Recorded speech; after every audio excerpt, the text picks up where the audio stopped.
mostly gun running. That's what we have. The times we had kidnappers and all of that in our custody, we also let you know. So tomorrow, we don't know what it's going to be. We don't design things out there. And that's why we don't also try to tinker with what we have to force it to look random. It is what it is. So that's how it came this time around. But like I said, I'm going to make this available. You would see that some suspects we have in custody too are actually involved in kidnapping.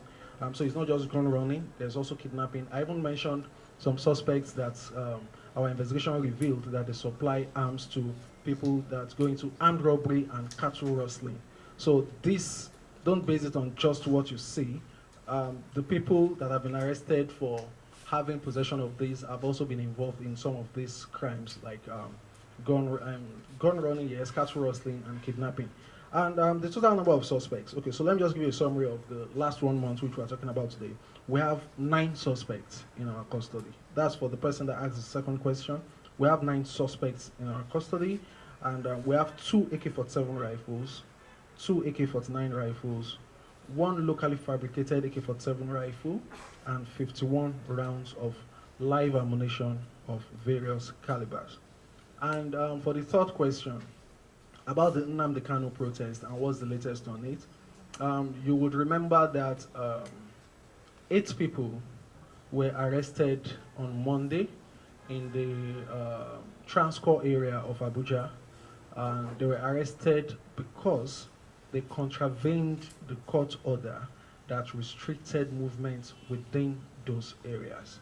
Despite several warnings to them not to move into the restricted area, they charged headlong into the area, and like we warned 2 days before the protest in our statement that anybody that contravened the order would be arrested and prosecuted. So like we warned, we actually got them arrested. And 5 others in around Ministry of Finance, also within the restricted area, bringing them to a total of 13. And they were arraigned the very next day.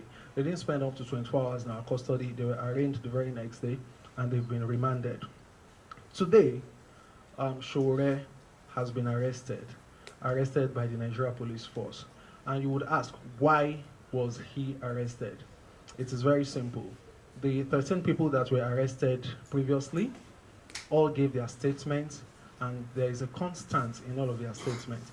Every one of them mentioned that one Omoyele Sowore led them into the restricted area in contravention of the court order.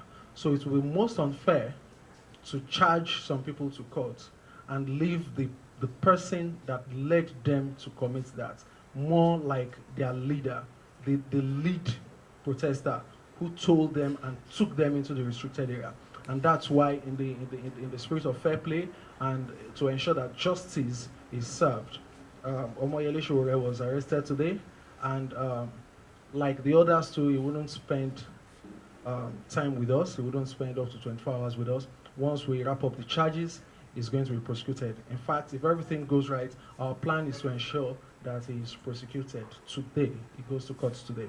That will be the latest on the Nnamdi Kanu protest. I don't know if there is any other question from any